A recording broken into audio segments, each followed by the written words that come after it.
پیغمبر علیه السلام میفرمایند اقرب ما یکون العبد من ربه فی جوف اللیل الاخر.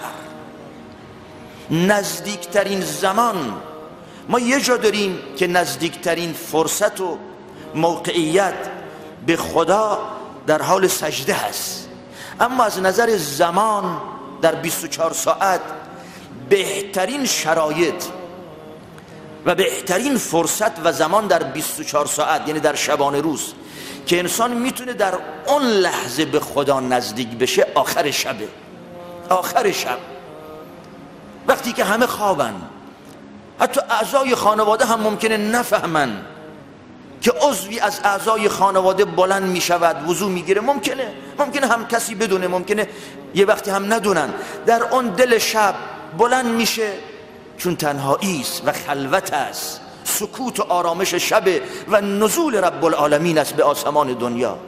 همچنین روزه خودش به خاطر خفاشه، پنهان بودنش، اشک و گریه‌ای که انسان در خفا و تنهایی بکنه، اینا جزو آثار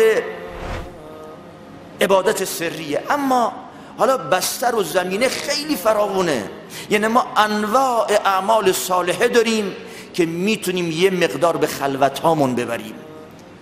سعی بکنیم در 24 ساعت برای انرژی گرفتن، برای شارژ کردن به قول معروف ایمانمون و تقویت تقوایمون نیاز داریم تو زندگیمون که گهگاهی در 24 ساعت سری به خلوت ها بزنیم. در تنهاییمون هم اگر شده به اندازه 10 دقیقه با خدایمون مناجات و راز و نیاز داشته باشیم.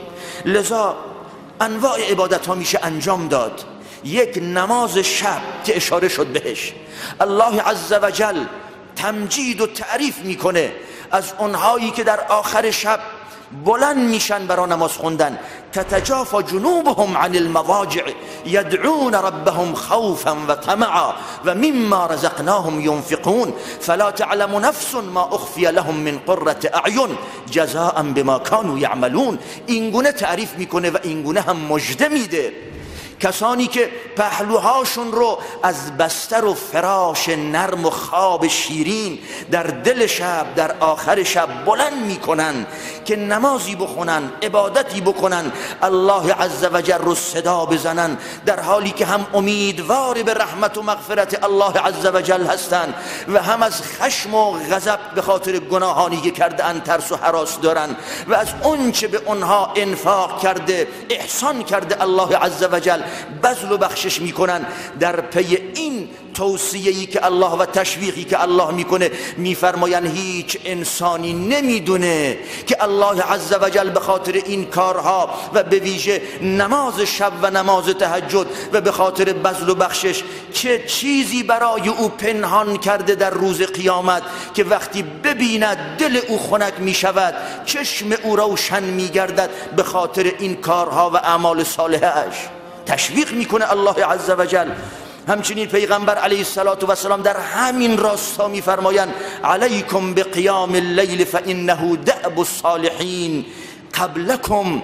بر شماست ای مؤمنین که نماز شبم داشته باشید، نماز تهجدم بخونید که این خلق و خوی انسانهای صالح قبل از شما بوده، خلق و خو و عادت انبیا و صلحای قبل از شما هم بوده.